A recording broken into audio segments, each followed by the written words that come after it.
A long time ago, in a certain place in Africa, a small village lay across a river and half a day's journey from a city where a great king lived. A man named Mufaro lived in this village with his two daughters, who were called Manyara and Nyasha. Everyone agreed that Manyara and Nyasha were very beautiful. Manyara was almost always in a bad temper. She teased her sister whenever their father's back was turned. Someday, Nyasha, I will be a queen, and you will be a servant in my household. If that should come to pass, I will be pleased to serve you. But why do you say such things? You are clever and strong and beautiful. Why are you so unhappy?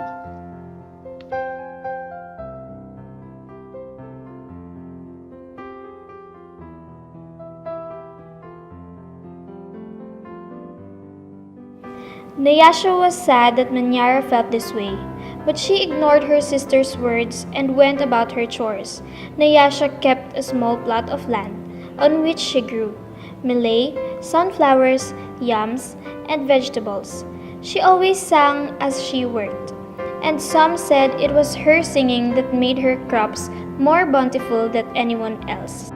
One day, Nyasha noticed a small garden snake resting beneath a yam. Good day, little Nyoka. You're welcome here. You'll keep away creatures who might spoil my vegetables.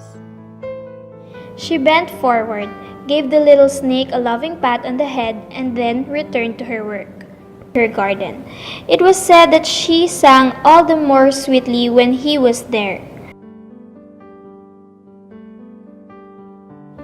Mufaro knew nothing of how Manyara treated Nyasha. Nyasha was too considerate of her father's feelings to complain, and Manyara was always careful to behave herself when Mufaro was around. Early one morning, a messenger from the city arrived. The great king wanted a wife. The most worthy and beautiful daughters in the land are invited to appear before the king, and he will choose one to become queen.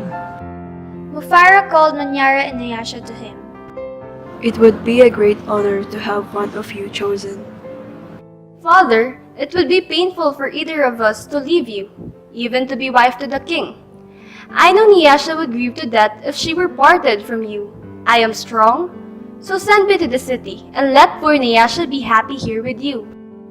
The king has asked for the most worthy and the most beautiful. No, Manyara, I cannot send you alone.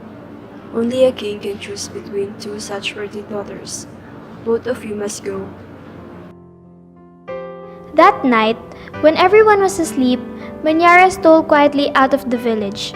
She had never been in the forest at night before, and she was frightened, but her greed to be the first to appear before the king drove her on. In her hurry, she almost stumbled over a small boy who suddenly appeared, standing in the path. Please, I am hungry. Will you give me something to eat?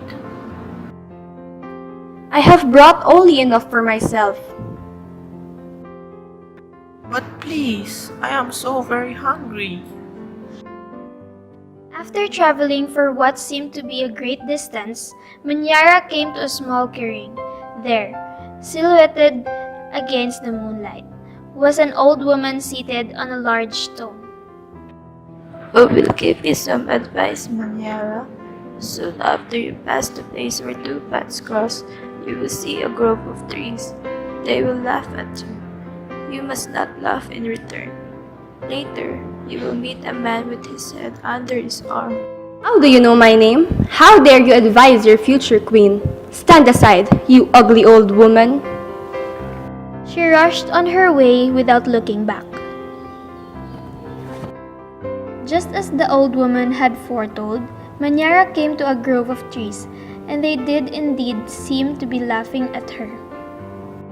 I must be calm. I will not be frightened. I laugh at you, trees. But there, on the sunrise, she saw a man with his head in his hand, tucked under his arm. Manyara ran past him without speaking.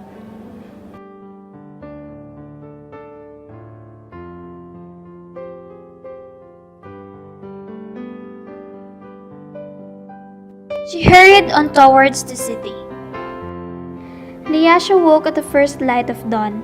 As she put on her finest garments, she thought how her life might be changed forever beyond this day. I'd much prefer to live here. I'd hate to leave this village and never see my father or sing to little Nyoka again. Her thoughts were interrupted by loud shouts and a commotion from the wedding party assembled outside. Manyara was missing. Everyone bustled about, searching and calling for her. When they found her footprints on the path that led to the city, they decided to go on as planned. As the wedding party moved through the forest, brightly plumed birds darted about in the cool green shadows beneath the trees. Though anxious about her sister, Nyasha was soon filled with excitement about all there was to see. They were deep in the forest when she saw the small boy standing by the side of the path. You must be hungry. She handed him yam she brought her lunch. The boy smiled and disappeared as quietly as he had come. Later, as they were approaching the place where the two paths crossed, the old woman appeared and silently pointed the way to the city. Nyasha thanked her and gave her a small pouch filled with sunflower seeds. Sun was high in the sky when the party came to the grove of towering trees. Their upmost branches seemed to bow down to Nyasha as she passed beneath them. At last, someone announced that they were near their destination. Nyasha ran ahead and topped the rise before the others could catch up with her. She stood transfixed at her first sight of the city. Oh, my father, a great spirit must stand guard here. Just look at what lies before us. I never in all my life dreamt there could be anything so beautiful. Do not go to the king, my sister.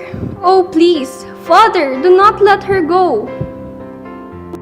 There's a great monster there, a snake with 5 heads. He said that he knew all my faults and that I displeased him. He would have swallowed me alive if I had not run. Oh, my sister, please do not go inside that place. It frightened Nyasha to see her sister so upset, but leaving her father to comfort Manyara, she bravely made her way to the chamber and opened the door. On the seat of the great chief's stool lay the little garden snake. Nyasha laughed with relief and joy. My little friend, it's such a pleasure to see you. But why are you here? I am the king. And there, before Nyasha's eyes, the garden snake changed shape. I am the king. I am also the hungry boy with whom we shared a yam in the forest, and the old woman to whom we made a gift of sunflower seeds. But you know me best as Noka, because I have been all this. I know you to be the most worthy and most beautiful daughter in the land.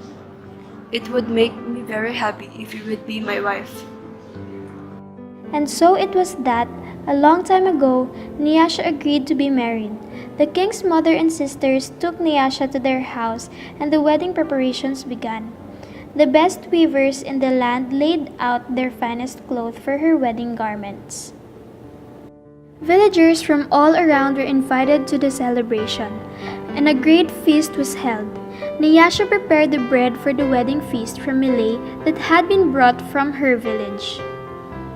Mufaro proclaimed to all who would hear him that he was the happiest father in all the land, for he was blessed with 2 beautiful and worthy daughters, Nyasha, the queen, and Manyara, a servant in the queen's household.